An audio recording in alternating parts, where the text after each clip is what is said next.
back then the $100,000 a year career was the big number. Yeah. Right. Oh, if you make $100,000, your life is set. Right. That was the big number. And it's not so big anymore. No, you need that almost monthly to really function. Yeah, I'm a long way off from that. You really do. That has to be a monthly figure. And so, I would watch that But let me stop you there. I mean, I like you're saying that. If you went back in time and told yourself that at that point in time, that would be a monthly figure, would that have that same reaction I just had to you? No, because as a young man, it was, I don't know what they called it, dot matrix, I forget. But you have the printers that would go, and you'd tear off the sides, the sides, and it would, fold out like this. I had in my room when I was 17, the entire room, I had the greatest thing about a lot of money is the freedom from it. From the business capital of the world, the Big Apple, New York, Middle Tennessee, it says here. Yep. Sounds riveting. Oh, come on. This is the Mostly Middle Tennessee Business Podcast, a podcast about Middle Tennessee business owners and professionals. Mostly. Right. Thank you, Mr. Matt Wilson. Check his podcast out, the Mostly Marketing Podcast.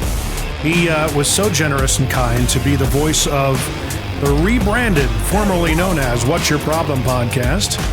This is the Mostly Middle Tennessee Business Podcast, where we talk to Middle Tennessee business owners and professionals about all sorts of things. The conversation will meander. It could be problems. It could be solutions. It could be inspiration. It could be whatever kind of comes up. And I'm having a lot of people on again because in the past, in the old What's Your Problem days, we've had some amazing guests, and our guest today is no different. But first and foremost, reminding you, this is a video and audio podcast. Check us out at MMTBP.com because Mostly Middle Tennessee Business Podcast.com is just a mouthful. But hey, once you plug it in, it's already there. Save it as a bookmark. I am your host, Jim McCarthy with JimMcCarthyVoiceovers.com and It'sYourShow.co, where podcasts like this are made. We bring the podcast to you if need be, or we could set you up a studio of your own and go from there. Check us out there. So today, we got somebody returning. I'll call you an alum, Mr. Gabriel Sedlak. Welcome back, sir. Alum. You, for some reason, you like keep on finding reason to give me you're generous with your time when giving it to me for some reason. Well, you're very kind. Thank you for allowing me on the property. Right. Again. Yeah. You're what is this? A giant estate? This is like South Fork. Was it South Fork on Dallas? It's kind of like the the Quad 6 Ranch that they have, or the King Ranch down in Texas. We're just a little bit smaller than that. The Jim McCarthy compound. That's right. Yeah. Straight from the J2HQ, as we call it. You've been a guest of the previous iteration of the podcast. It was an amazing episode because I call you like the next version of an Ed Milet. You're very inspirational. You've got a lot of insight. You've built sales networks and a business for yourself that's just been incredible. And, we're not going to really go over that too much in this episode, but more of just like, hey, what you've been up to since then, kind of a thing. Yeah, I'd have to show you all the scars on my back, and we want to keep this G-rated. Right. So, yeah. So I think ultimately what we're going to do, we always kick off the podcast with our sponsored content, which is the Dad Joke Challenge. Now, this is a challenge in the term that if you laugh, I score a point. If I laugh, you score a point. Fair? It is Maybe brought to you. it's fair. It is brought to you by Mr. Ed Fox of Trade Bank of Nashville. Ed Fox is a local here. He just got back from Australia from vacation over the holidays. He's back and available to take a coffee with you. I'm sure he'd love to. And literally, the guy has a dad joke at the ready. He wears a little name tag that says, "Ask me a dad joke." It'll be different every time, I guarantee you. Wow. And he represents Trade Bank of Nashville. If you have a business, service, product, or otherwise, and maybe things are slow, maybe you want to tap into an alternate economy where trade is kind of a big thing, you can actually, for what it costs you, the pennies on the dollar that your inventory or your services cost you, you trade them with other businesses that are like-minded. And a lot of businesses do that. They cover their expenses. It's kind of interesting. So check it out, Trade Bank of Nashville. They're all the contact information is in the description. So far, the podcast has been nothing but sponsorships, but that's okay. Getting into the content now. That's how the world goes round. We thank our sponsors. He does the jokes. I have no idea what they are. Here we go. There's 5 of them. Oh, gosh. G'day. What kind of music do chiropractors listen to? Hip hop. Hip hop. Because they pop the hips. I feel it. Yeah. Sometimes they get better as we go. There we go. How do you fix a broken tuba? With a tuba glue.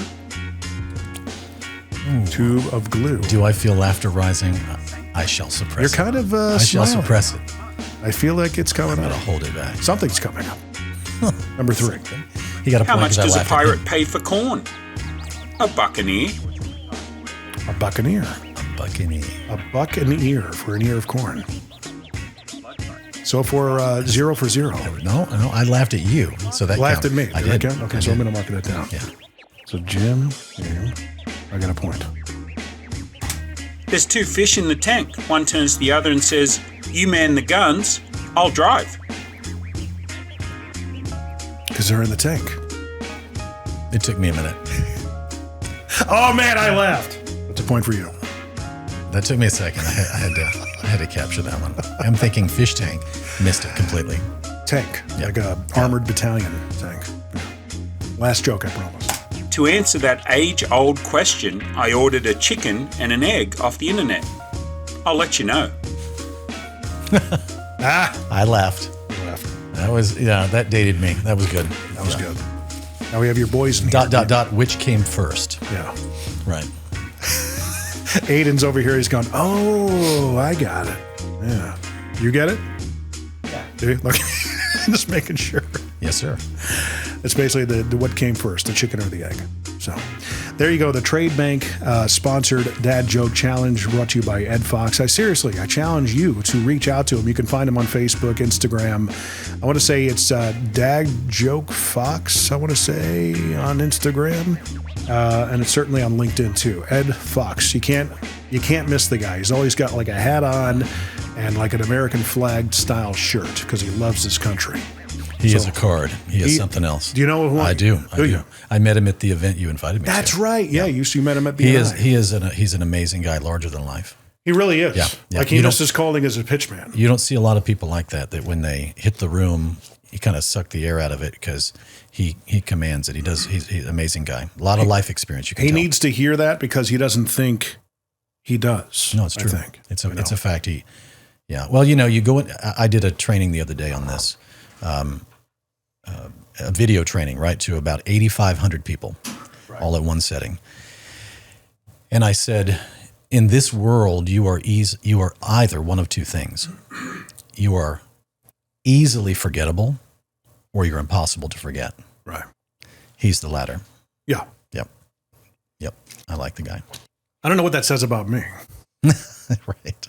I laughed. I don't think I have that kind of charisma walking into a room. I don't even think it's a. Honestly, I think charisma is an extension of an inner strength that it can't be done at a human level. It has to be done from what God's done on the inside of you. Yeah. Yeah. I think it's almost like a calling card for influence. Well, I mean, a lot of my charisma started out in the radio business. I tell a lot of voiceover actors that are aspiring. They want to get into the business and try their hand at voiceover. I say a lot of my success came from me being a ham. Same thing in radio when I was on the air.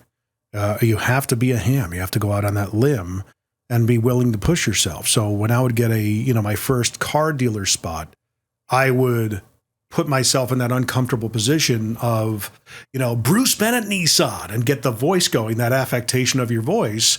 And then, eventually it didn't sound like that, 20 some odd years ago, but it evolved into that character, Right. But I was willing to go there and I didn't care. But you gave yourself grace to develop that. You had to. Yeah, you can't say, okay, I want to be this person, because you will always modify along the way. Always. Right. Yeah. And then there's where the paralysis is people are waiting for this end game perfection before they begin, and there's the paralysis and nothing gets done. So they don't extend grace on themselves to do anything. You're talking about the analysis paralysis most people go through. Yeah. And that prevents them from moving forward. it comes from hyper self-absorbed self-focus. Yeah. You're so concerned about what you look like to others that you do nothing.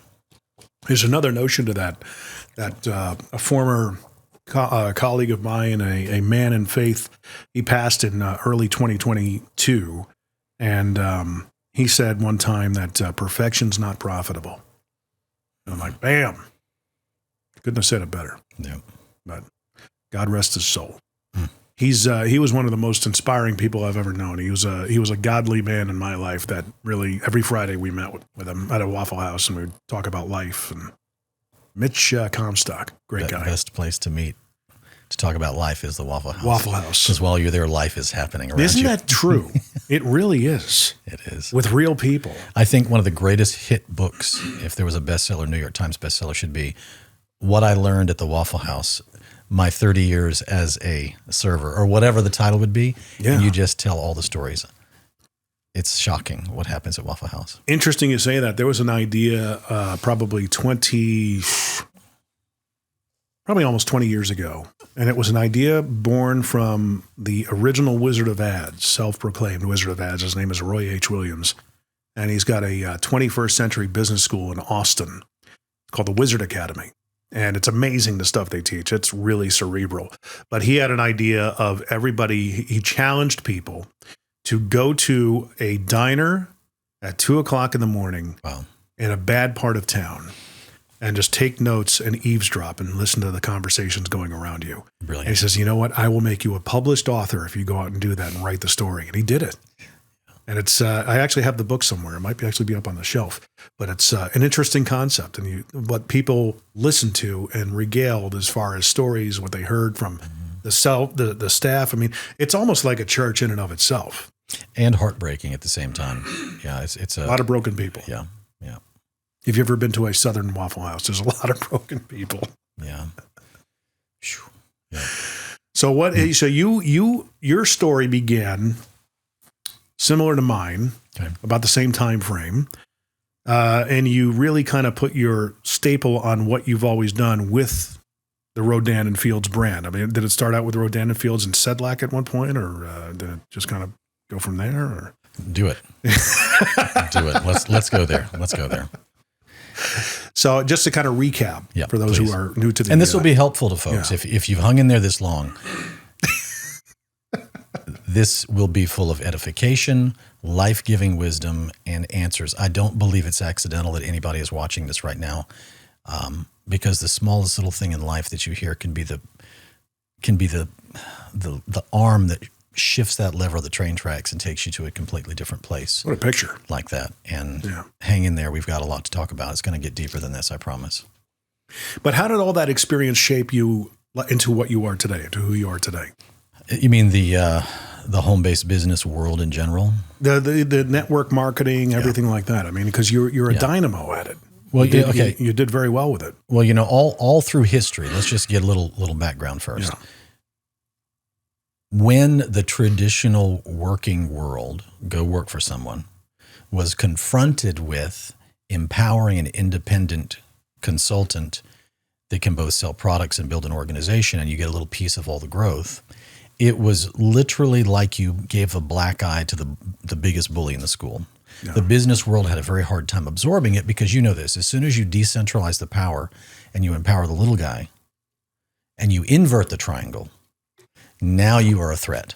Yeah. And so the industry was always a threat because you were able to do really supernatural things, if you will, because now you have leverage in your pocket. You're not just being leveraged by a company you're working for. Yes, that company is also a leveraging model on you, but you're able to create time and money compression where you can compound years, weeks, decades into a much shorter amount of time if you're smart with sharing what the company has to offer as products and the potential of the business opportunity if somebody so does it. So I was 18 years old, grew up very, very challenged in that I said this in the last podcast, my dad got catastrophically ill because of the swine vaccine back in the 70s. The next morning, my mom finds him on the couch because he got Guillain-Barré from the swine vaccine. They trached him. Our whole life and our life savings, all of our money and everything we had went down the tubes at that point. Everything was out of pocket, nurses, hospitals, nursing homes growing up. And I had to basically leave school very, very early. People say, so how'd you like school, or where'd you go to school? I would say it was the greatest 8 years of my life. Thank you for asking. Right. Yeah. So, and I just had to get real shrewd and work. And so a few years I lived in my vehicles. I used to say I lived on 1984 Charger Drive. Well, that was my Ram Charger. Right. I lived on 82 Corolla Lane. Right. That was my Toyota Corolla. My legs used to cramp at night sleeping in it. And I even lived in a Dodge Aspen at one time. But, it's just because my mom had a nervous breakdown. I didn't have any infrastructure, no family, no friends, anything that could really be there. And so you learn the trial of, life of hard knocks. And I don't recommend that for anyone. I didn't have a choice. I think it's foolishness to learn from trial and error if you have an option. Yeah. If you don't have an option, then you have to make sure that you're extending grace to yourself as you're taking those hits. Because if you don't do that, you'll start to identify your circumstances with who you are. And then suddenly, now you'll start to agree with this temporary state that is only momentary if you can get through it. And so, long and the short, I end up meeting somebody, then I find out about direct sales, network marketing. And I start to see people that are living a life very differently than being raised in Buckhead in Atlanta, the north suburbs of Atlanta, Buckhead and Cobb County, if anybody's familiar with those areas. And everybody worked for IBM, or they worked for this place, or their dad worked for some corporation or something. And, back then the $100,000 a year career was the big number, right? Oh, if you make $100,000, your life is set. Right. That was the big number. And it's not so big anymore. No, you need that almost monthly to really function. Yeah, I'm a long way off from that. You really do. That has to be a monthly figure. And so, I would watch that. But let me stop you there. I mean, I like you're saying that. If you went back in time and told yourself that at that point in time, that would be a monthly figure, would that have that same reaction I just had to you? No, because as a young man, I don't know if they called it dot matrix. I forget. But you have the printers that would go and you tear off the sides, the sides, and it would fold out like this. I had in my room when I was 17, the entire room. I had the greatest thing about a lot of money is the freedom from it. Wow. Yeah, I hung that up. So every day I'd get in my room and I would look at it. And I would allow that statement, because what was really the wisdom behind it wasn't the amount of money, it was the capacity to leverage you past that point where your life is being consumed, and now you have a leveraging capacity, because now your money can give you more freedom to do more things, to create more leverage, to make more money, that gives other people the opportunity. It's just a beautiful thing. So no, at the time I was already programming myself to see it. At that age? At that age. At that very early age. That's why I didn't have a lot of friends. Yep. I don't believe that. You didn't really concern yourself with that at that point? No girlfriends, didn't play around, didn't sleep around, didn't do any of that stuff. I was driven because I had seen what lack created, and how lack took beautiful people and made them ineffective and react in life. And it wasn't like, oh, Gabriel, well, God allowed you to go through that because after all, look at the kind of person you're. I appreciate that. And yes, he does work all things together for the good of those that love him and are called according to his purpose. That's the verse. You don't just say, oh, he works all things together for the good. That's half the verse. We have to go to the rest of it. But nevertheless, I went through those things and I chose to not let it become my identity, and I allowed it to be a stepping stone. And I always had my clothes pressed. If you ever looked in the trunk of my Corolla, if you opened up the 84 Corolla trunk, I had all of my clothes lined up in perfect order. My cologne, toiletries, pants, everything. So my trunk was like a very organized closet. I was proud of it. Nobody knew my circumstances. Wow. And there's more to the story. I'll tell you more in a minute. Hey, Middle Tennessee electricians, handy women and men, and just those of you needing better commercial LED lighting solutions. Yeah, I know, there's so many of you. I have to tell you, there's another option than just the big orange and blue box stores now. Try j2lighting.com. At j2lighting.com, we have the latest technology in all types of commercial LED lighting, from UFO high bays, droppers, area lights, and shoeboxes, right on down to a slimline wall pack that doesn't look like a fist coming off the wall like most other wall packs do. You get what I'm saying, right? Many of our fixtures are wattage and color temperature selectable, which means you have more control over the brightness and appearance in your dark spaces. Check us out at j2lighting.com for a great local source for your commercial LED lighting ideas, even full color light show dreams. Yeah, totally. That's the letter J and number 2 lighting.com. j2lighting.com. But I mean, a lot of that is, knowing that and trying, like, not putting on a facade, but I mean, presenting yourself in one way, but the reality is the other. Did that affect the way you kind of conducted yourself, or just didn't matter? No, it didn't, because the reason it didn't, again, is because I knew it was a temporary state. What do circumstances mean? The circumference of in which you stand. Circumstance. There are surroundings that are enveloping you, but they are purely a period of time. It's not who you are.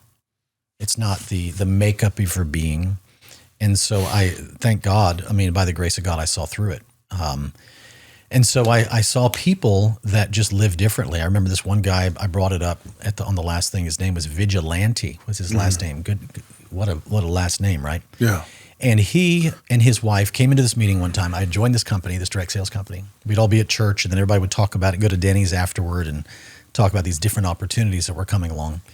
And I was at the office one day because I had joined this company. I was standing there, and he walks in with a smile on his face. Number one, in Atlanta, where you were a failure at 6 years of age if you didn't have a Mercedes, that was a surprise. Yeah. So I see this guy, he walks in smiling, shaking everybody's hand, looking at him in the eyes with joy, like a deep joy. His wife comes in. She's looking at him. He's looking at her. Nobody has wandering eyes.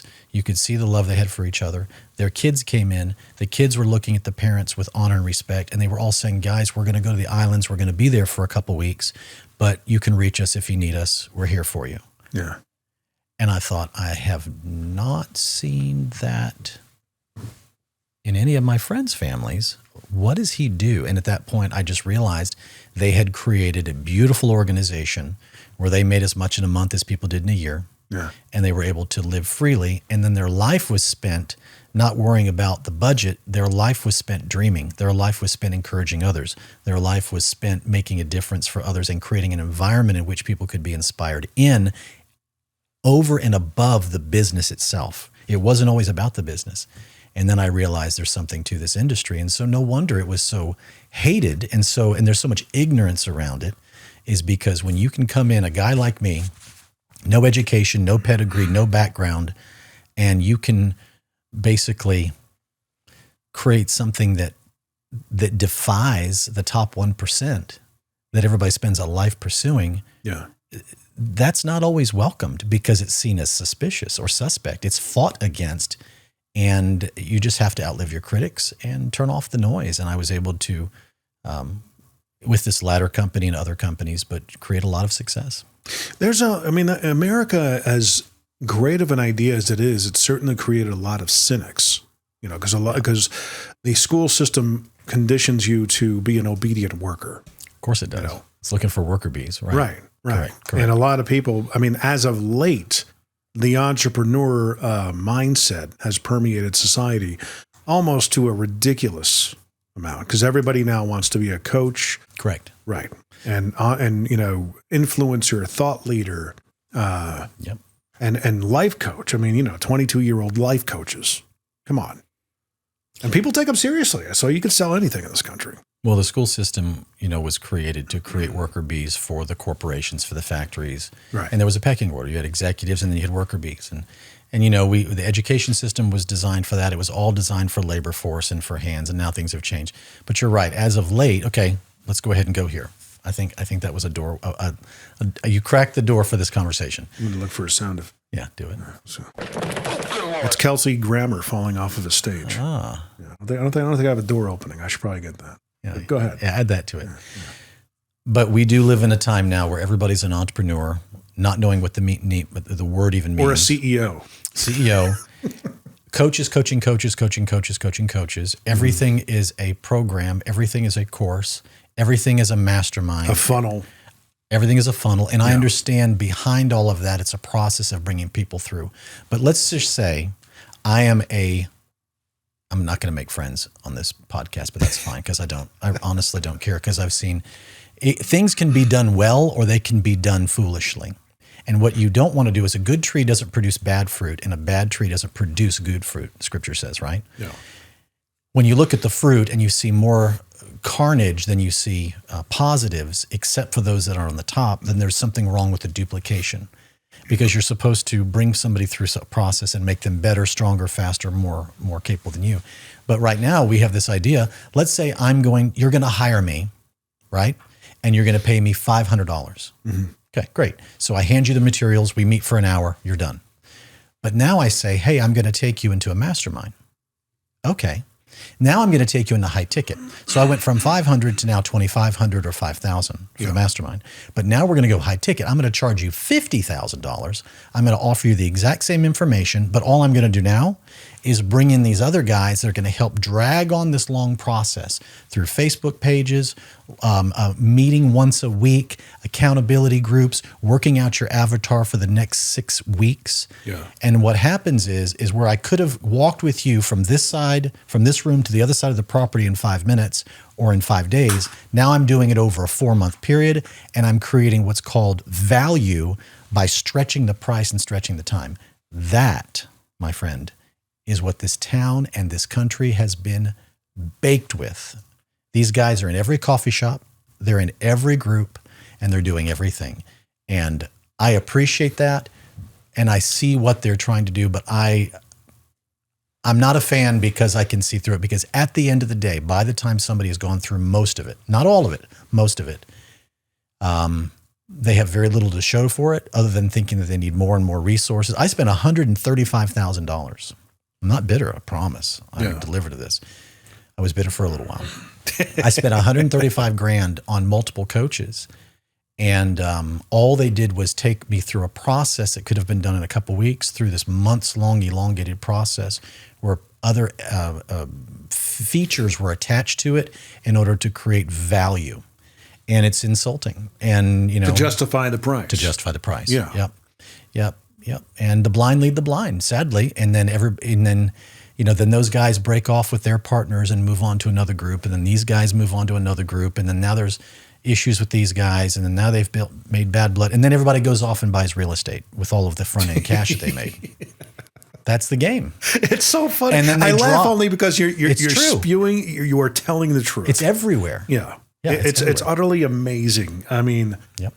And the lifestyle that is promoted, and right. You know how many podcast companies that I see out that I do the production? I've lately been baking my brain around, I produce a lot of podcasts, but I'm thinking my real value is with consulting existing podcasts, because a lot of my background, as you know, was in radio, and there's a lot of experience to be cultivated from that. I coach other radio people. The guys, there is hope and life after radio. Radio is a dying medium. The second largest radio company in the U.S. just filed bankruptcy. Really? Odyssey. I worked with them in a different derivation. Back in the day in Vegas, it was Infinity Broadcasting.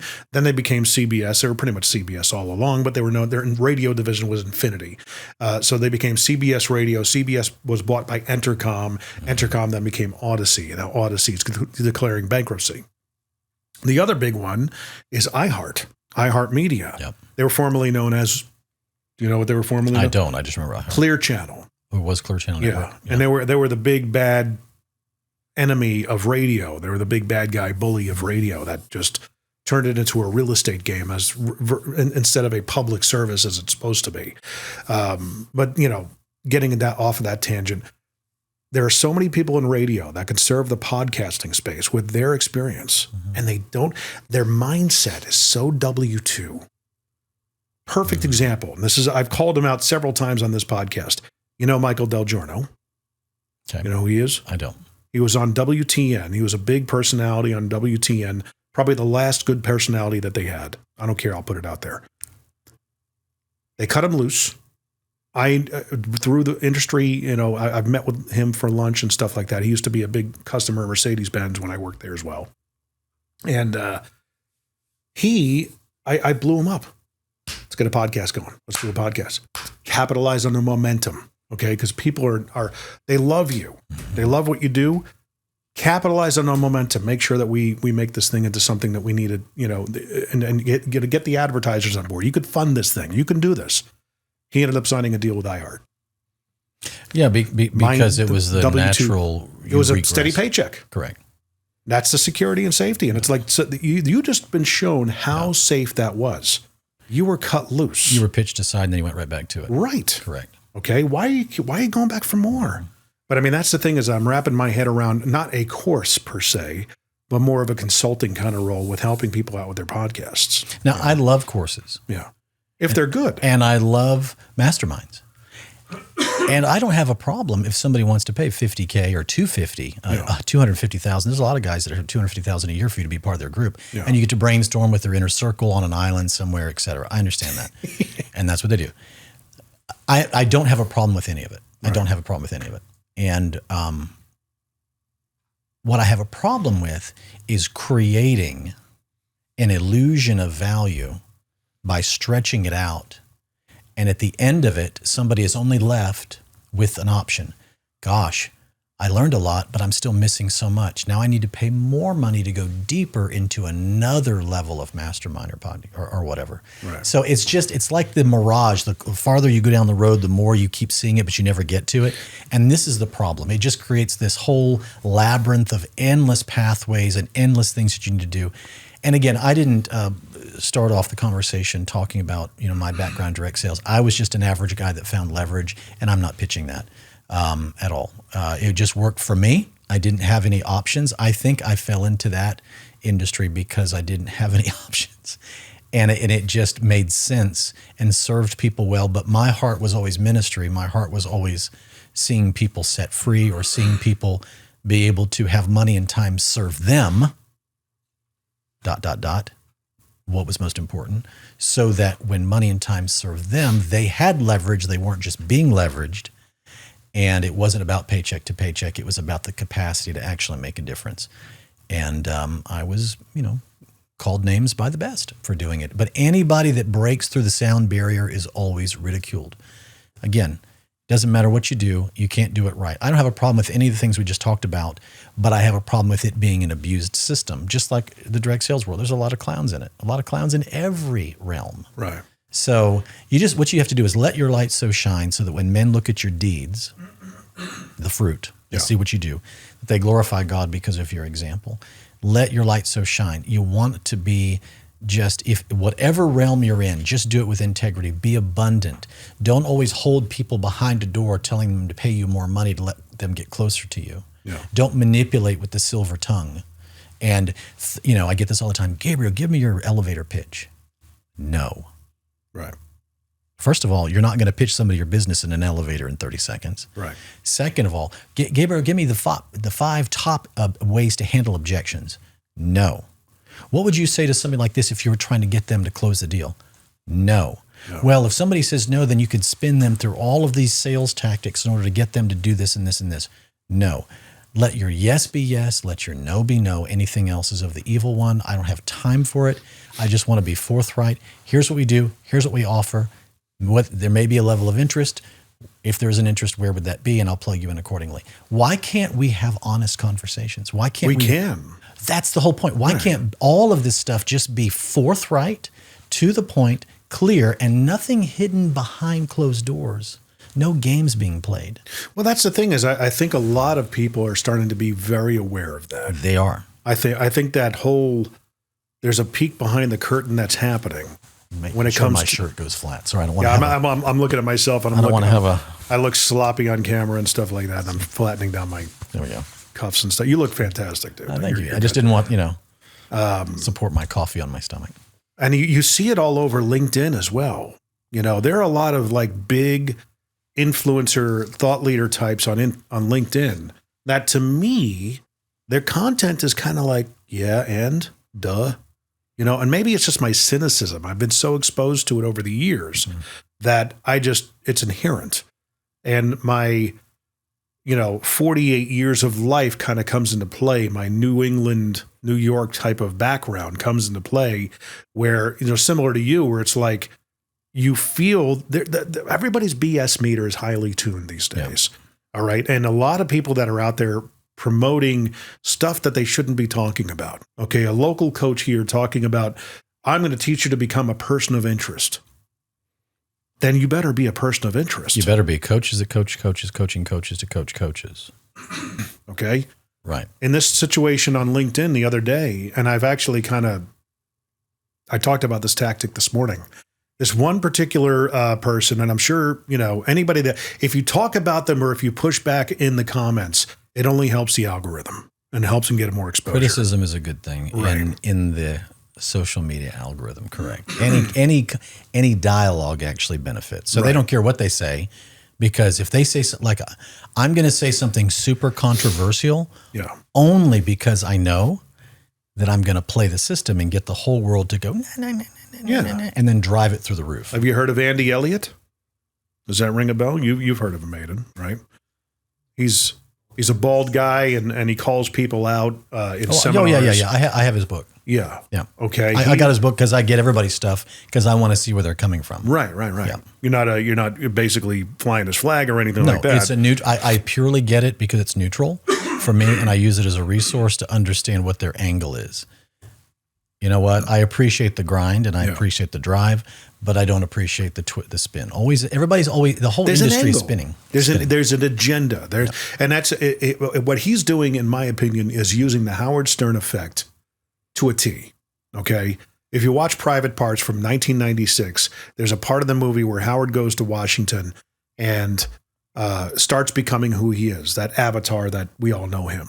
Back in the day, he was really risque. And the radio station didn't know what to do with him, because on one hand, we're losing advertisers, but on the other hand, we're gaining advertisers we never had before. Why is that? What about the people who listen to him? Well, interesting. They listen for 2.5 hours. Well, what about those who don't listen to him? Well, here's the thing. They listen for 3.5 hours. And both sides, the reason most commonly given, I want to hear what he'll say next. Yeah, and that's the Howard Stern effect. It's like a shock jock mentality for everything. It totally is. And again, I have no problem with Andy. I have his book. I read it, and I appreciate what he does. It's not my thing, but I appreciate what he does. But here is what I would say to all of it, because even in the industry that I've come from, the direct sales world, you could easily spin the plates and say all the nice things, sell sizzle, get the expensive car, lifestyle marketing. And it can be the same type of manipulative tactic in order to draw people. But none of them know the backstory behind the backstory, the pain, or the formulas that happened to even make it possible. Yeah. What they don't realize is that any level of success takes grit. But I think the challenge that everybody is facing with right now is this. You can manipulate and make a fortune. If you're doing paid ads on any social media, you can twist it just enough to make somebody click that thing and buy your stuff or buy your link or buy your course. But the problem is, and then you stand before people and say, I made $100 million. I made $50 million. I've made $300 million doing this. And so what happens is the money that comes in is what blinds the listeners, and it blinds the person speaking it, because now the money is the measurement of truth when it shouldn't have been. Right. It's just a matter of how much ad spend you put out there. The most successful people in history are the ones that are the most abundant. And people would argue, oh, don't ever do your stuff for free. No, the people that are the most abundant with their information, with love, with information, with strategy, with help, are the ones that end up outliving all of these guys and gals that come along every 3, 4, 5 years. get a certain amount of the pie for themselves, but then become forgettable. There's a reason why, obviously he's still around, but Tony Robbins has lasted this long for a reason. His messages permeate. And there's definite, legs to it. And then you take his counterpart, which I don't know if you remember back in the day. You remember Don Lapre? I do. Yeah. I do. What was he? Selling a highly transactional. What we're talking about is transactional versus relational. Well, and let's make this real clear to the hearers, okay? Please hear my heart on this. This is not about any of these people. Right. Because the speck in somebody else's eye, I got to get the log out of my own, okay? I have, out of fear and desperation, not always resorted to the cleanest methodology. I haven't done anything dishonest or weird or manipulate anybody, but sometimes you find yourself at a place where you're just a little bit hungrier than you probably should be, and you're trying, and so you throw off restraint.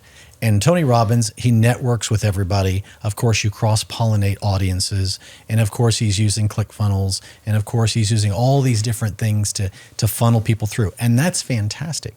But at the end of the day, Tony Robbins has a message that works.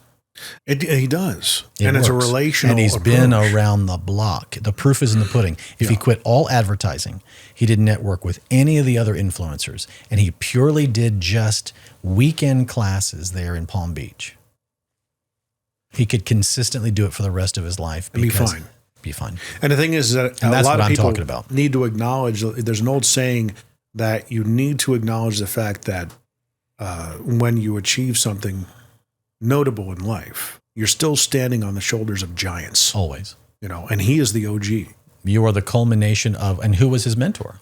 It was, I can't remember the guy's name. I know it's on the tip of my tongue. Jim Rohn? Jim Rohn. But I mean, even the guys, the Zig Ziglars and those guys before had a mentor. Right. Oast.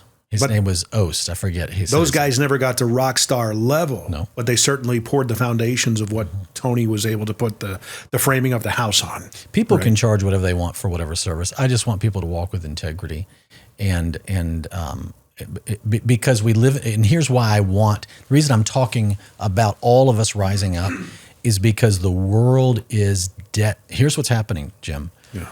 The tension of the bow is getting pulled back so tight because of perversion, all kinds of demonic nonsense, political agendas.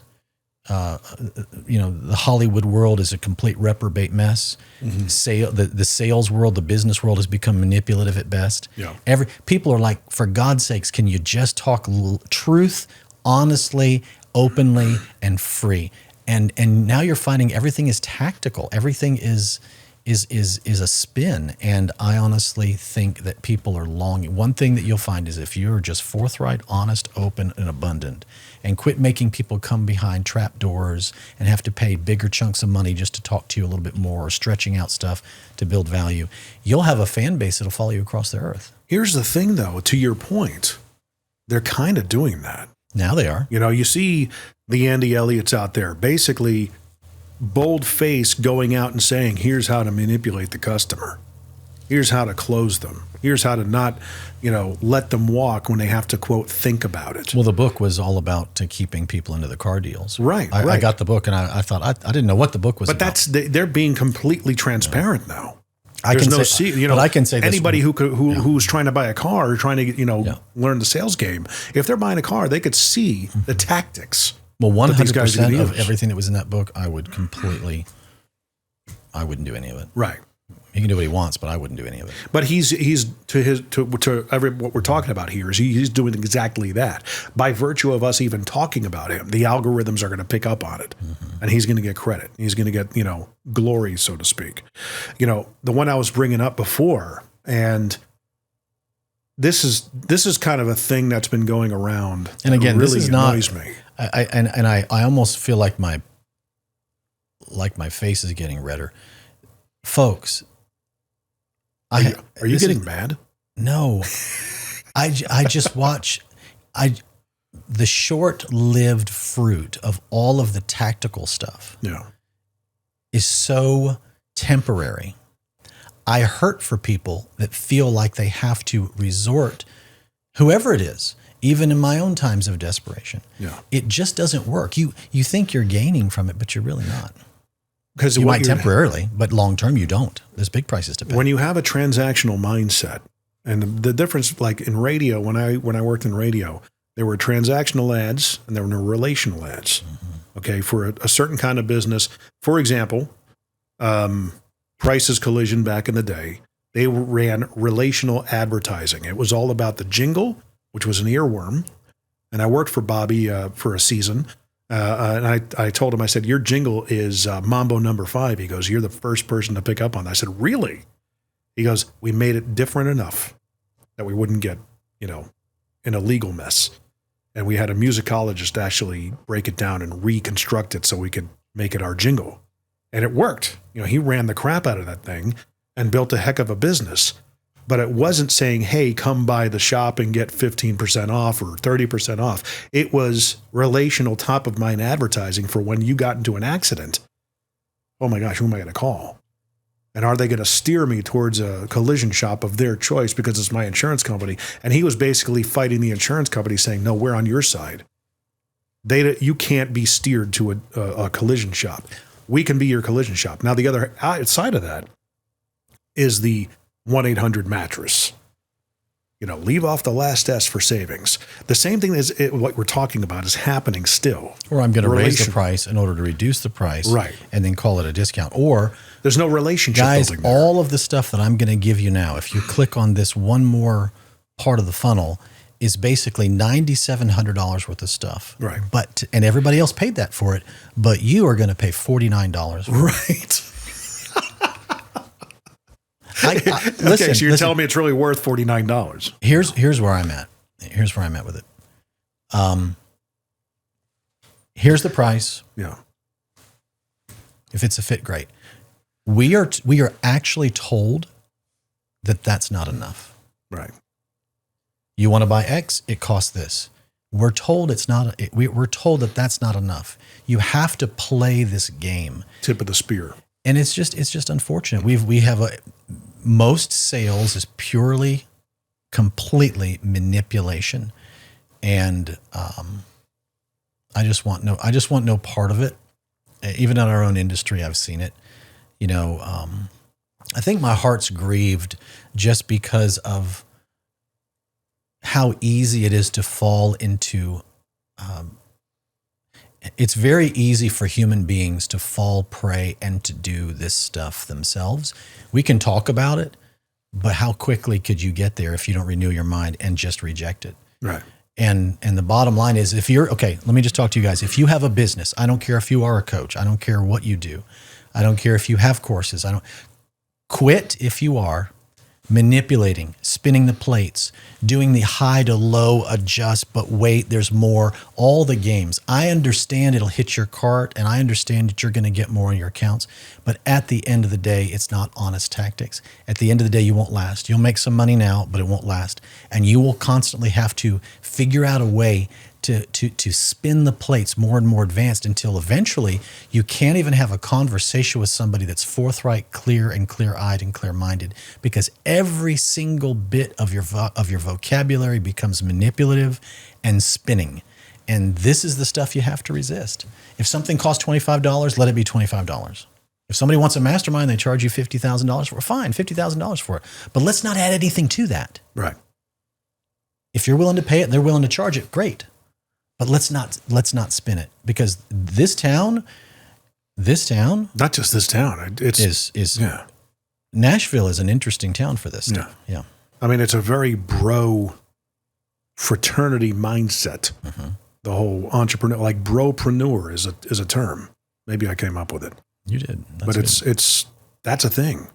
And with the Andy Elliott's, with certain other coaches, they're appealing to a certain demographic. Well, and I don't need to, and it's not even him. It's just there's a whole bunch of people. There's a whole move right now to insult people, like insult you. To be shocking. Yeah. Rage, guys, veins all over your body. That's what I'm saying. Yeah. Drag yourself across the sand, say the F word every 5 seconds. Yeah. GD, Jesus this, and F this. As though that I mean, I've even heard people, well, the reason I use that language, there's a psychological reason for it. I'm like, you're a filthy mouthed person. when you exchange actual words and everything is replaced with one of these expletives, you've missed the opportunity to actually express something in a more profound way. Yeah. You've missed the opportunity to dive into language that can find a deeper place for somebody to get a hold of it. I can't stand the fact that now the coolest thing you can do, pastors even, the harsher their language is, the more relevant they think they're getting. Why has everybody become, so I guess the whole point is all of the manipulative tactics, all of the language, all of the spinning of the plates in order to do what? To do what, Jim? Get money. Well, get attention too. Yeah. Yeah. Come on. Yeah. That's not how you succeed in a business. Back in the day, your handshake meant everything. Yeah. Now it just means get ready. I'm about to bring you closer and hit you 4 or 5 times. Constantly sell to you. Correct. Constantly sell to you. I know people that have made hundreds of millions of dollars doing that for years now, and some of the loneliest people in the world because they've ostracized themselves because there's a lot of people that did it and they don't even deal with those people anymore. Well, it's a question of what do you want to be known for after the fact? Right. You want to be known for the guy who came in, took the money, and you never heard from him again? No, somebody would listen to us and say, oh, you guys, of course you're going to talk like that because you're not there. I've made a lot of money, guys. Yeah. A lot. More than some, less than others. Yeah. Buddy, more than most. Let's just be honest. Yeah. And that means, believe me, that is not a look at me thing at all. I have made massive mistakes. Yeah. Massive mistakes. And 50% of my business career has been beating myself up. Yeah. Over self-judging and all this kind of stuff. So I'm not, but what I am saying is when you put your head on your pillow at night and every time you have a conversation with somebody, it's not some, hey, now, and then you just wait for that second to pitch your nonsense to them. What a miserable life. Yeah. What a miserable life. You miss the opportunity to be present. You miss the opportunity to actually know the person. You miss the opportunity for the real reason you should have met them, not just to sell them your thing. You can, and you come home. Your wife, it's transactional. Your children, it's transactional, and you go back to work. That's just not living. And I think there needs to be a revolution of just letting the truth be the truth. The scripture does say that in the latter days, there's going to be a strong delusion on the whole earth that they may believe a lie. What's light is dark. What's dark is light. What's light is dark. What's dark is light. Yeah. If it's perverse and evil and wicked, that's righteous. If it's godly and wholesome and life-giving, it's wicked. The wicked. Yeah. And each thing has been exchanged. Good will be perceived as bad. Bad will be perceived as good. So now what is unethical is praised because it's profitable. Yeah. And what is wholesome or integrous is actually despised. But I think ultimately there is a void there. And, I keep on beating a dead horse with the Andy Elliott thing. And for example, Cardone had the sales training category kind of nailed down. He's since gone into real estate and doubled down and tripled down on that, leaving a void in the sales training. He still does the sales training stuff, but I'm sure it's not as prevalent as what he's doing now. So Andy, I think, rushed into that void. Now, to your point, I think there is a void, and this is something I've been championing, and maybe you and we kind of figure out a way to champion this together and, take people to task. And I keep bringing this one up. This is from an influencer thought leader, and I'm not saying that she does anything wrong per se, but it raises an eyebrow and makes me kind of cringe from time to time. A lot of her posts are accompanied by really professional, highly polished photos that are a little bit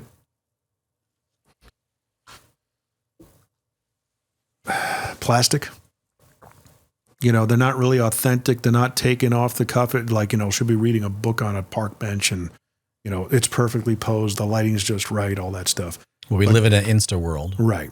And she's got the look and stuff like that. I did a big training on that the other day. I just real quick to digress, again to that big group of people. I talked to them. I said, listen, every time you're doing a selfie of yourself and you're trying to show different parts of your body, that's not a selfie. Right.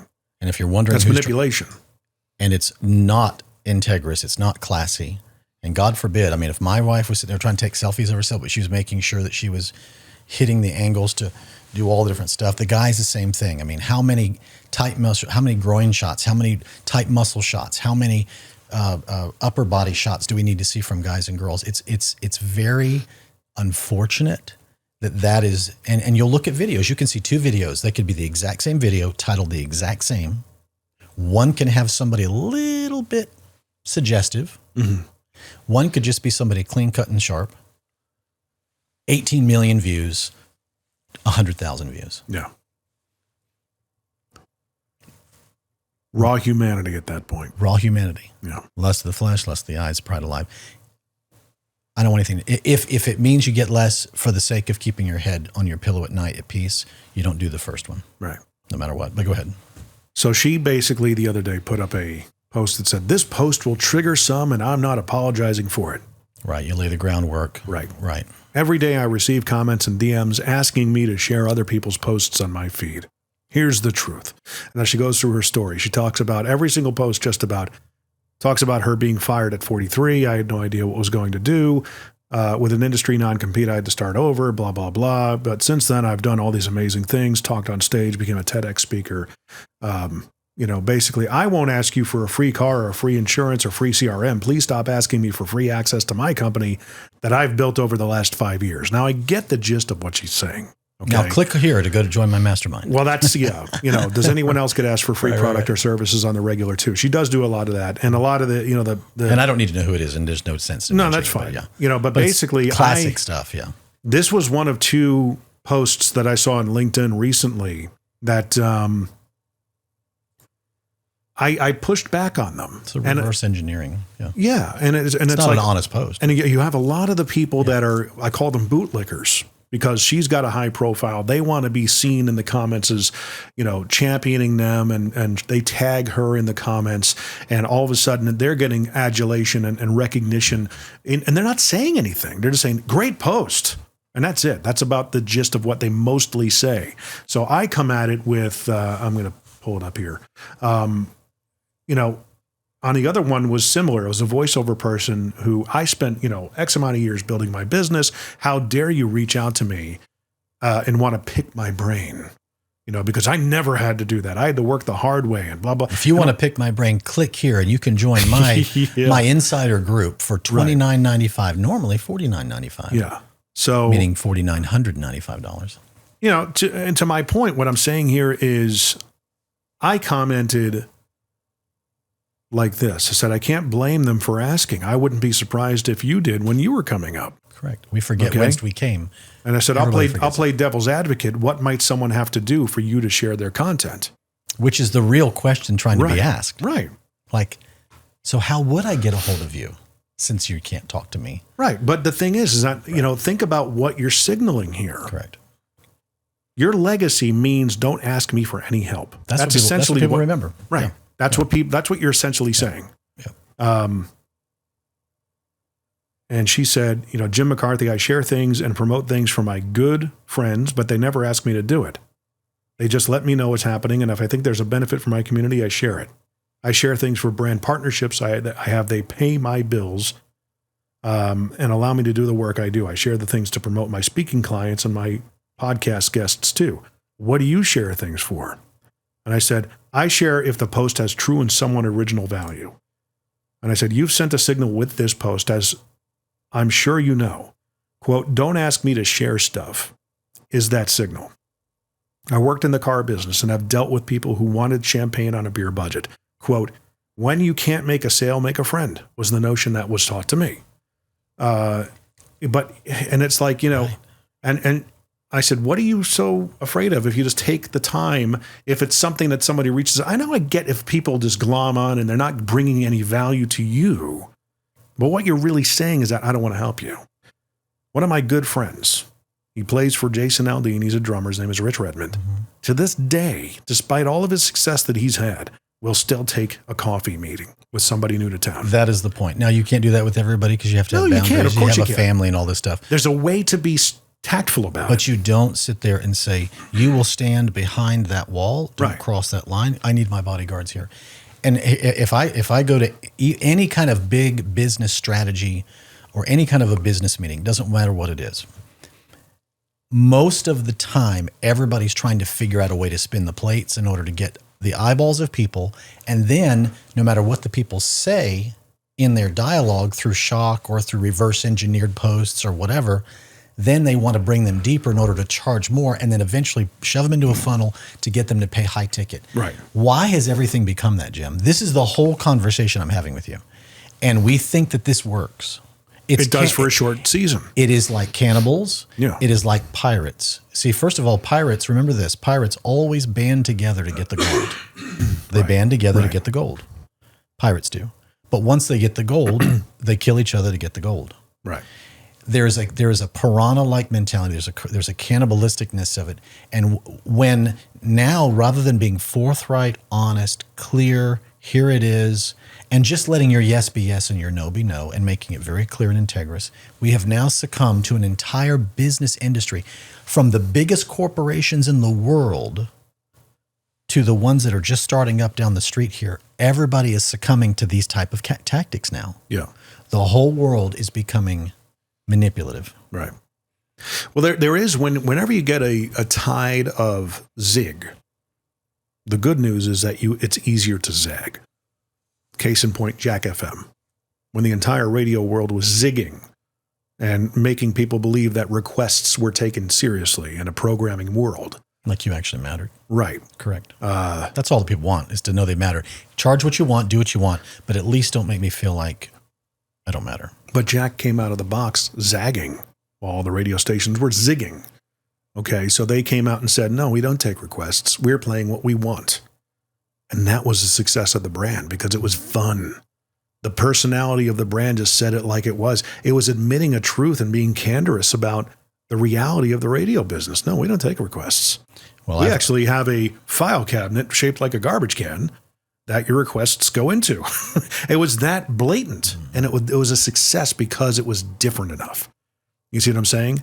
So, I mean, in this case, for example, my response to my comments in this particular thread were off the charts because I was saying something that other people were thinking. Hitting a nerve. You're hitting a longing. Actually, what you did is you tapped into a longing because people are just begging for just forthright, honest, simple conversations. Right. Whatever happened to it.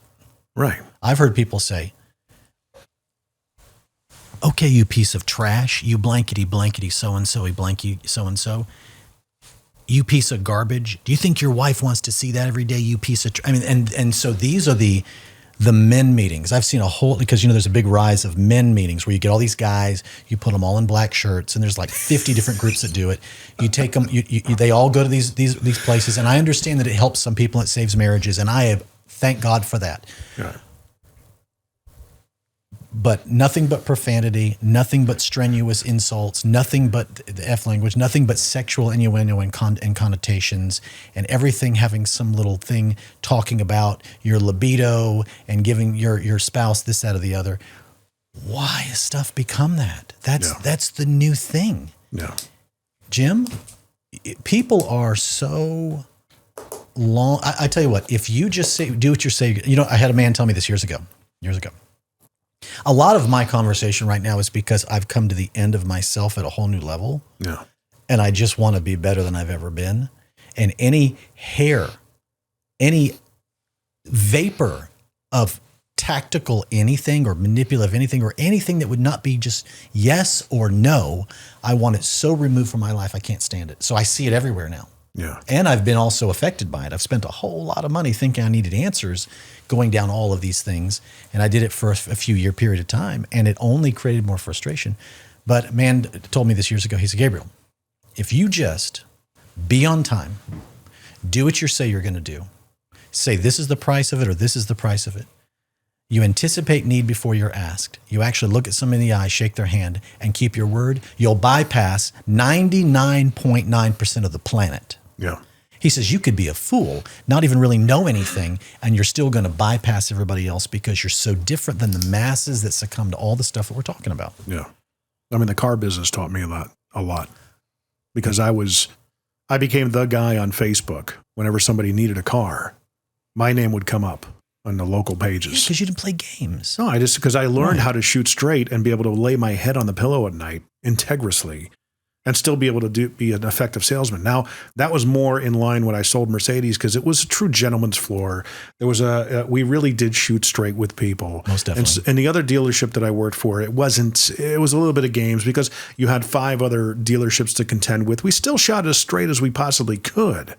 But in the beginning, I was told to, pitch $700 a month payments on a $25,000 car for, a 60-month term. And I'm going, even I know that's way. Do the math. Okay. Mm-hmm. Just go pitch it. Oh, all right. And I would, I didn't have buy-in emotionally to that. They want me to pitch. Or we got to tee it up and get the guy at the crow's nest to come down and then to TO the deal. Right. And then you play bad cop, good cop. Right. And then they do what you couldn't do. And then you as the salesman say, well, I only have so much power, but he has real power. Yeah. Rather than saying, here's the price. There may be a little space. If we can figure out the rebates that the manufacturer gives us, fantastic. If not, we can come to an agreeable number. Right.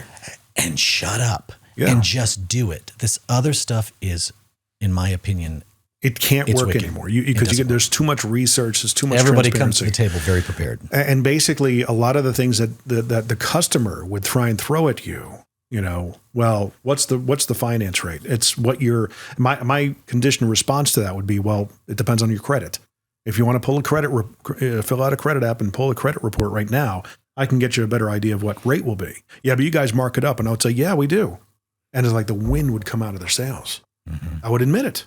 Yeah, they bump the interest rate in the finance office. It's a profit center. The greatest way that the car business could benefit is when somebody is trying to get qualified for the vehicle, and you bring them in, you spin your computer around, and you say, with your credit score, here's your tier. Yeah, this is what they allow us to bump it. Yeah. Now we have that right. But here's where you are. So we're going to give you that. This is it. And there's no surprises in the back office. No. There's no, now let's do a wheel and tire and interior that's going to add $5,000 more to the car. Right. So you think you're going to be in a payment, but they just bumped it $300 a month. Now you're going upside down the vehicle by a large sum. 2 years later, you want to trade it in. You have huge negative equity. I understand everybody has to make money, but my God, can you just make it plain, put it before the people, and quit hiding? I would do that all the time, and that's the way I set it up. All the time. Those are the guys that are the champions. And that was the path I was on. Yeah. They weren't, the company I was working for wasn't taking care of us as salespeople as they should. And that's why we have the new point, that we're champions of, Mercedes-Benz of Music City. That's why they came into town, is because to combat the chicanery of the other place that was just treating it like Walmart. Let's go ahead and talk about Mercedes-Benz of Music City. Yeah. Number one Mercedes-Benz dealership in America, in my opinion. The best leadership in the country of any dealership, in my opinion. And my experience, I've bought. You bought like 16 cars from them or some crazy number. Yeah. I think. Guys, that means nothing. It just means I had no self-control. That's all it means. You're a car fan. I like cars, and I didn't always make the best decisions, but I love the vehicles, and I had an end game reason. A lot of it was for tax reasons, et cetera. Yeah. So let's just get real. But Sam Cavett, who runs that operation right now, he's like the cheese of the entirety of the thing, is one of the most brilliant, integrous, and solid guys in the business. Hands down. And if you are, I don't care where you are in America, if you're going to buy a Mercedes-Benz, you need to go there.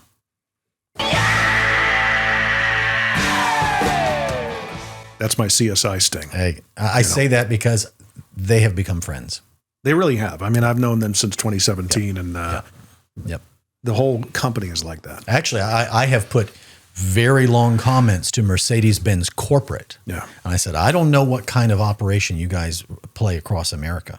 These guys, but let me tell you something. These guys are the model. These guys are stomping everybody's processes, and you should probably have them teach or eliminate the leadership in these different dealers that don't walk like this. Yeah. These guys are the champions, and I hope it gets back to them. You know what? I mean, I'm going to clip that out and send it to Sam. He's going to love it. Use at will. It's the fact. It's a fact. And I have said it over and over and over publicly. Yeah. You are willingly saying it. You're not getting compensated at all. No. I pay a lot every month. I'm not being compensated. I actually, that was my MO when I sold cars, was to make sure that they knew. I mean, I knew when somebody would buy a car. When they came onto the lot, I just got the feeling. And even if they were looking for a pre-owned Honda Pilot, which was one of my customers, they were looking at other cars that Saturday. And I said, that's okay. We took it out, made sure it was prepared for them before they got there. We took it out on a drive, and they said, we want to check out some other dealerships. I said, I completely understand. Take your time. Do what you need to do. I said, I'll see you later. And they looked at me and they said, how do you know? I said, I just know. This is the one for you. I just know it is. What does the old saying go? The person convinced against their will is still of the same opinion still. Yes, that's Rockefeller. When people walk away, having been sold, now I feel better, because this is the theme. This isn't about anybody specific. Yeah. This is the frustration across all industry now, where people are selling goods and services, and it has become games, and people are sick of it. And if we can just bring it back to center, everybody wins. Yeah. I have praised that dealership, and I say this because you don't have to, and you just do it. I just do it because I'm like, don't go anywhere else. Go there. Yeah. If the math doesn't work, they'll tell you. Yeah. If the credit doesn't work, they'll tell you. If the trade doesn't work, they'll tell you. There's no games. Yeah. That's unusual. It's unusual, but that's the zig and the zag. It's so easy to do. We can't do that. We need to add. We got to play games. Right. Yeah, we got to play psychological games. We're going to mark up and put leg on the payment. So when you get into the box, we can lower it and say, oh my gosh, look at the deal you're getting, because we've built all the after products in there. Buddy, when I would sell the car first. Give me the breakdown of exactly what's causing this price to be what it is. I would sell the car. When we did their trade appraisal, I would turn the screen around and said, I said, this is like the used car stock market. Here's, it goes to our central office in Charlotte, North Carolina. Here's where your trade lines up. Here's all the information that I took and everything. Here's where it's probably going to land. There's where I'm thinking of. But, you see from the other cars, sometimes they hit it at this number. It might be higher than what we think. It might be lower. Let's hope that they're going to come back with a higher number. So that gave me legitimacy, and it was true. That's the number they would come up with. The same thing, Jim, to go full circle with the conversation. The reason that in an industry that had all of the challenges that network marketing did, still does. Yeah. We were forthright. I said, guys, I don't worship the company or the products. It's an amazing product. It's an amazing company. I saw the money. My wife would have eaten the product. I did it to create a leveraging model because I never wanted to miss a moment with my wife or my children. And my boys are in the room right now. They're both of them here. Hudson is 14. He's that much taller than I am, which is spooky. Yeah. Aiden is that much taller than I am, which is spooky. He's stronger than me at 18. He's taller than me at 14. Yeah. These kids grew up under the table at meetings, and they know that Dad never manipulated. I never played games. I never spun the plates. I never lied to anybody. Right. It was always serving the people, and it was brutal level honesty of what was going on. Yeah. I would do giant meetings. Lots of them, countless. I don't even know how many. I'd say, hey, everybody, thank you for coming. Do me a favor, a little housekeeping here. Turn your phones off. All the questions for the end, please, so we can just stay on task. And before you leave, I know you guys got a babysitter or whatever. We're going to ask you to join us in the business as a customer or a consultant before the night's over. And if everybody will just turn around, look in the back, we even have the booths in the back and the computers up for you guys to speak to somebody and sign up tonight as a customer or a consultant. And we're really excited if that's something you choose.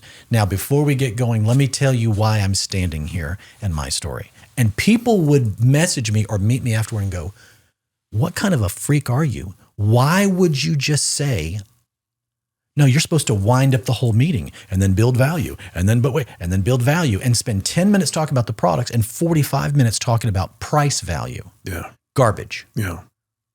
And guess what? We created a magnificent organization of people all over the world now that have seen their lives change and have done such benevolence because of the financial gains, and the most successful people in any industry are the ones that don't succumb to the manipulative games. Right.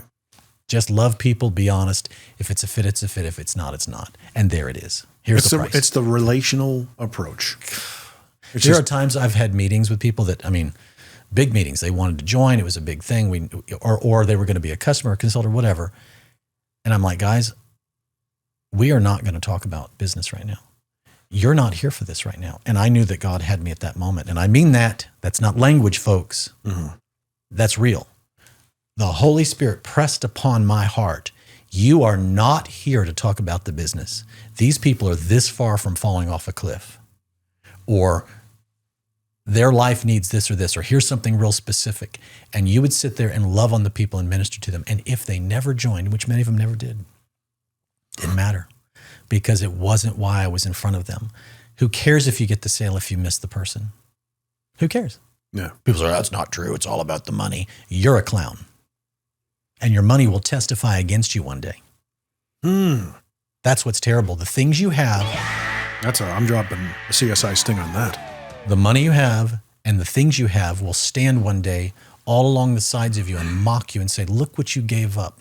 Look what you chose to do. Look how you used to talk. Look what you didn't gain. Look at all the compromise you made to get us. And it becomes a testimony against you. Yeah. It's terrifying, Jim. For the love of money is the root of all evil. It's a different thing. Money is a beautiful amplifier. The whole world is commerce. It's the love of money. And what people will do thinking that that's what they need to do to get the money, whether it's compromising in a perverted way, in some crazy, we see it all over the news, everything else, which I don't watch anymore, by the way. Hallelujah. I don't watch. I don't scroll. It's called, ready for this? You might want to hit that screen button again. It's called the death scroll. The more you scroll, I don't do it anymore. Yeah. You're in control of it. There it was. Yeah. My eye gates, my ear gates. Let me tell you what our life has become. And I need to pivot hard for a second. A year ago, my family and I decided, first of all, what's God called us to do, right? Who cares what your vocation is if you've found yourself 20 years waking up realizing you're not doing what you're supposed to do in the first place, okay? Yeah. And so we, as a family, dove into the scripture. We have sought God like we never have in our lives. I would honestly say that I wouldn't even want to know I wouldn't want to know myself 3 months ago, 6 months ago, a year ago, compared to how far we've come now. Yeah.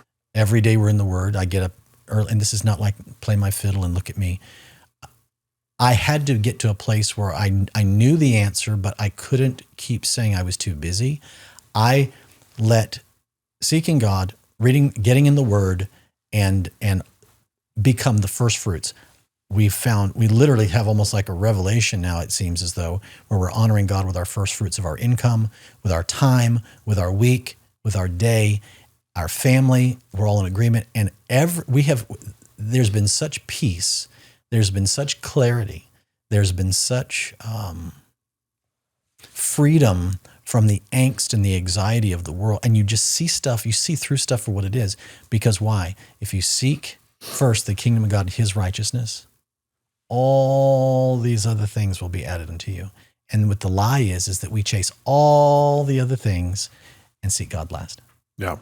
And that is the age we're in right now. So I'm just so humbled because Holly and I sit there and we'll cry. We just think about, we could have made other decisions. We could have a year ago done stuff very different, but a year ago we made choices, and look where we are now. Our whole family has gone through intergalactic levels of change and heart change and peace and freedom and joy because we've allowed first things to be first. So you don't ever have to resort to, the flesh and the soulish ways of operating in life if you sow first to the things of the Spirit, because then God honors you. God honors and backs up integrity. If you're not doing it in an honorable and integrous way, you're going to have to back yourself up. And then you're going to be exhausted because you're constantly trying to figure out how you can stay one step ahead of the heels that are biting you. It ain't worth it. Well, even thinking about conflict, whenever you're in conflict with somebody, if you know you have the truth on your side, you're free. That's an easy conflict. You're free. Correct. I know that from experience. Right. When you realize that everything you've been through is the truth, and the person, your adversary, uses lies and deception and misconduct, well, this is easy. Well, it goes back to this is easily winnable. Well, like people that have had they've been healed, right? They went through a healing. Yeah. People say, well, God doesn't heal today. That happened to the apostles. No. Right now, da. Your arguments mean nothing. Yeah. I stand here before you, like the man said, I once was blind, now I see. I don't know what to tell you. Yeah. I don't know what to tell you. Well, identifying them as smoke screens. Correct. A lot of, when I get into conversations about faith and Christ and everything, and if it's with a skeptic, I said, let's just start here. Did he or did he not exist? Yeah. That's a logical way to approach it. Okay. So the most historically documented figure in the history of the earth. Because there are people out there that say he never existed. Correct. Let's just start with the intellectual honesty of whether or not he existed. Yeah. And once we agree that he existed, the next step is to say, okay, did he do and say the things that he did and said, or were accounted that he did and said? That's where I draw a line. Okay, that's a good starting point. Let's break down the data. Mm-hmm. Okay, and that's, I think, my gifting is the apologetics aspect of it, because that's what got me. That's what made me think. If it was after my dad died and my father figure was no more, and he was there are 3 ways to live life kind of guy, the right way, the wrong way, and my way. And, he thought he was have complete control over his life right up until the end. He was proven wrong. He gave his life, as far as we know, a first will be last, last shall be first type of scenario.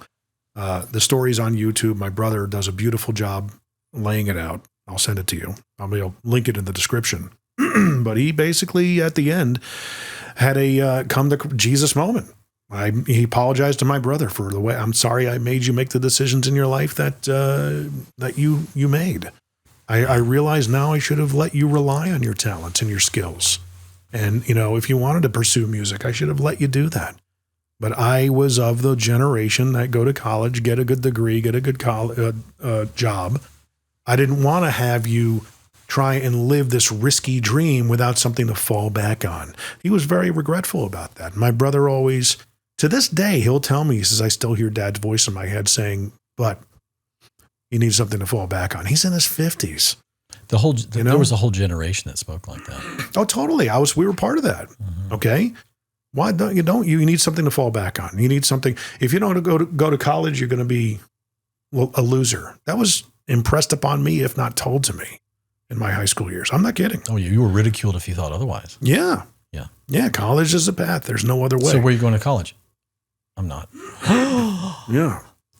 I'm going to trade school. I'm going to trade school. Oh my gosh. You're going to Henry Abbott Tech. That's where all the losers who couldn't have college go. At some gas station. Right. And then when I actually worked for an electrician in Danbury, Connecticut, and working with other guys that I went to high school with, that took that path, and you realized, wow, they're actually making a good living. And they've got no debt. There are people actually that are graduating college that can't even touch what they're making. And these guys are satisfied with what they're doing. That's one hot point right now. I think I hate debt with all of my heart. I hate it. College debt for sure. Yeah, well, because it's not forgivable, but debt in general, because the borrower is slave to the lender. It is a miserable. I mean, you can use leverage and debt calculated. You have but to. You really better be in a position where you have the upper hand, regardless, even if it goes south, because to live on that is bondage. Right. It's total bondage. So that's another thing we're in right now. Is like we just hate it, because the stuff you bought, you paid 5 times for anyway, and it's not cool anymore. So why'd you get it? I mean, We've just switched everything to debit card. Everything is just cash, or we don't get it. Wow. Yeah. And I love that. But getting back to the whole, had to throw that in there because it feels good. When I have somebody in front of me that's wondering about, or is skeptical, or even cynical, I said, just be honest with yourself. Did he do and say the things that he did and said? Mm-hmm. Okay. Or people said that he did and said and witnessed. I said, ask yourself how a message lasts for 2,000 years. An advertising message. That's what it is. And every major dictator on the planet tried to eradicate and squash it to no avail. And there were hearts changed and lives changed throughout history, different times, different lands. He didn't say, I know the way. Right. I have a way for you. Well, he was like Buddha. No, he wasn't. Nope. Buddha readily told you, I am not the one to look towards. Look towards my teaching, my dharma. They're all dead and in the grave. Right. Jesus said, I am the way, the truth, and the life. No man comes to the Father except by me. And also look at the fact that we haven't found a body. So, well, even, and the funny thing is it was widely spread. If you read scripture, it says it was widely spread amongst the Jews of that time. All of the high priests and the Pharisees, they made a point. They said, make sure you spread it abroad, all through the provinces, that his disciples stole the body. Yeah. They pushed that heavily at the beginning. Which was contradictory to the action of, well, okay, what about your Roman soldiers that were put on point at the tomb? The Roman soldiers would have had to die. They would have been friggin' annihilated. They would have been killed, because if they missed their post and fulfill their mission, they would have been killed themselves. That didn't happen. Correct. But they still survived, because the Romans. Well, at the end of the day, people are always wanting to argue this about Jesus, that about Jesus. Has the Bible been changed? Has this happened? Has that happened? Are there many different ways? What's Jesus' real name? Blah blah blah blah. I'm like, shut up. Let me ask you a question. Yeah. You can know all of that. Have you ever surrendered your life to him? Don't tell me about him if you don't know him. When is a time? Give me the instance when you remember, when you acknowledge and you had that moment when you surrendered your life to Christ. When was it? Explain it to me. And if the person cannot explain, I said, then don't tell me about Jesus that you don't know. Don't want to hear it. You're not qualified. I can tell you exactly the day, the minute, what happened in vivid detail, the weeks, the months, and the years afterward, and still today and every day, the change that happened because of that moment. That's why I say, when did it happen? Oh, well, blah, blah, blah, blah, blah. I said, then we're going to move on to another conversation. Let's talk about the 31 flavors at Baskin-Robbins. Anything else, but we're not talking about that anymore. Right. So I'm going to challenge you. Yes, sir. Maybe convict you. Do it. With your gifts and talents that we've talked about here on this particular episode, especially in the first one where we met for the first time. When are you going to start showing the world what you can do? Either via podcast or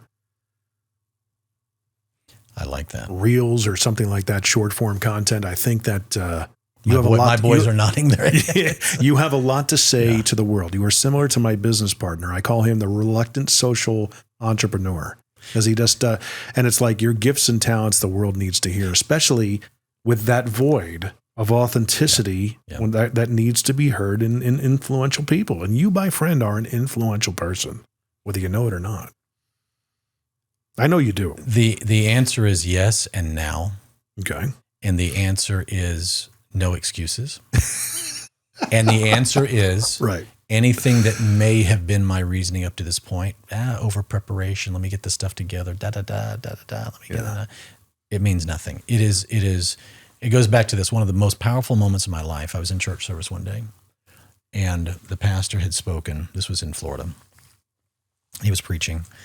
And he said, let your light so shine, talking about how you just hold back. He says, no light or no lamp is to be hidden under the bed or hidden under the table. It's supposed to be high up in the room so that everything in the room can be illuminated and everyone in the room can see. Yeah. That's the position of a believer. I don't mean a believer, I'm sorry. Somebody that has given their life to Jesus. Very different. Yeah. Believers are one thing. Somebody that's actually born again, had a nature change and actually surrendered to Christ. Very different thing. That's just the reality. For that person, because there's now light to actually shine. Yeah. To hide it or to suppress it or to not have it be seen is a travesty. And as of late through our journey, especially the last several weeks, I would say the last month and a half, there's been such a burning fire on the inside of us just to speak life and truth and be vocal, unashamed, fearless, and getting before people and just giving them hope. Because the world is hopeless, Jim. The world is frantic. All of the cars, all of the money, all of the sex, all of the power, all the political power, the praise of men lasts for a season. All the accolades leaves the person empty and wanton. The highest suicide rate on the planet is for the ultra-rich. Yeah. it's a spiritual problem. And so all the other stuff is a byproduct of what's going on by either the septic tank inside of somebody that's just spewing out toxin and poison, or the life in somebody that's spilling out light. So the answer to your question, to challenge you, I say, yes, I take the challenge, and I'm going to do it. Everybody's seeing. It's just time. I'm just thankful. You know, people say, well, you should have done it when you were younger. Let me tell you something. I'm 52. I don't feel like I've missed any time because the person I am now needed to become. I get it. I get that. It had to be. Yeah. Yes, there's grace in any other time. I could have done it for a long time before. Of course I could have. I could have started a church. I could have pastored a church. I could have done anything for decades. I'm just thankful. I have an amazing wife. Our marriage is unbelievable. Children, unbelievable. Fruit, unbelievable. So you can be successful in every other arena. All the money, the accolades, the social media following, etc. If you don't have that, you don't have anything. So at least in my mind, first things first are in order. Yeah. Now it's time to speak at large. Yeah. So yes, and I would welcome any help. And if you want to ask me to go into a mastermind or a high ticket, I might do it. Here's the thing. I think we're going to have a tip of the spear offering, and then we're going to get them to pay more. Yes. And if for those of you that feel called, we're going to take you into this deep thing. But Jim, it has to be, because you know what God's called me to do needs to come forth, just like all of the watchers and the listeners right now. Throw off the cares, the entanglements, and the sins that so easily beset you and keep you from the high calling. I was telling my son this today. I said, son, and we had a long conversation this morning. They always come down. I'm in the Word. They come down the stairs and we talk and I share some stuff. I said, do you see this pair of glasses? The purpose of these glasses was in the mind of the maker of the glasses. They are meant to be used for seeing. Yeah. They're not meant to be used as a hammer. They're not made to be used as a screwdriver. They're not made to be used as a wedge, right? They're not made to be used as anything other than the purpose of the thing. And so they're happiest being used for their purpose. And when they're used for their purpose, the fruit of what they were created to do actually shines. Yeah. And this is the problem. We are all so busy trying to make a dollar and trying to fulfill all these crazy cravings, because every 10 seconds we're being barraged by fear, comparing ourselves to others, what you need to get, the next toy, the next car, the next house, the next thing, the next dress, the next, augmentation, the next whatever that we have now created. We're using everything, we're abusing. See, unless the object is used for the purpose that it was created, abuse is inevitable. No. And each person is called for something very specific. And if you have to fast and pray, if you need to shut out everything, I don't care what it takes, your life and your calling and the accountability before God one day. What did you do with the talents I gave you? Nothing. I was too busy making money. It's not going to hold water, guys. It's not going to hold water. It's just time to get real honest with that. And I think you're due. I'm due. You are due. I'm due. So with that being said, where will people be able to find you? Is there a GabrielSedlak.com? There was. Yeah. I whacked it. I'm reworking the GabrielSedlak.com. Actually, the best thing is my YouTube. I did some fun videos about the truck and some of our vehicles just for kicks. But my YouTube channel, say it again. YouTube, Instagram, Facebook. YouTube, Facebook, Instagram, Gabriel Sedlak. But my YouTube is Gabriel Sedlak. Yeah. Well, you know what he needs to do is get a LinkedIn or a link tree with all the different links. You have one. I have it. Point your URL, Gabriel Sedlak, to the link tree for now, where people can at least find and follow you. Yeah. And if anything, see if you can buy Sedlak.com and Gabe.com. I have a whole lot of domains. Do you? I have a lot of domains. Yeah. Yeah. You know what I mean? Yeah. The simplest way, do the opposite of what I did with this podcast, where I had to come up with the MMTBP.com and mostly Middle Tennessee Business Podcast.com, which is a mouthful. And Jim and I were talking, for you guys watching again, about YouTube. Now, my boys are pretty, you take somebody 25 and under, I know this is a generalism, but they understand stuff that the adults don't get kind of in their sleep. Yeah. But one thing we've done over the last several months now is we've really nerded out on YouTube, all things YouTube, the science of YouTube, how it works, what to do. Honestly, it's the greatest platform for anything. Anything you guys are doing, if you're not routing it through YouTube links, you're crazy.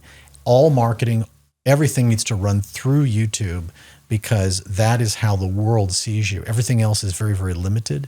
And I would highly suggest that you do that. And your son is actually a burgeoning YouTube consultant, Aiden. He's brilliant. He's really dove into it and uncovered it. It's almost unlocking a passion of his, I would imagine. But that's cool, man. So say something about it. That's all.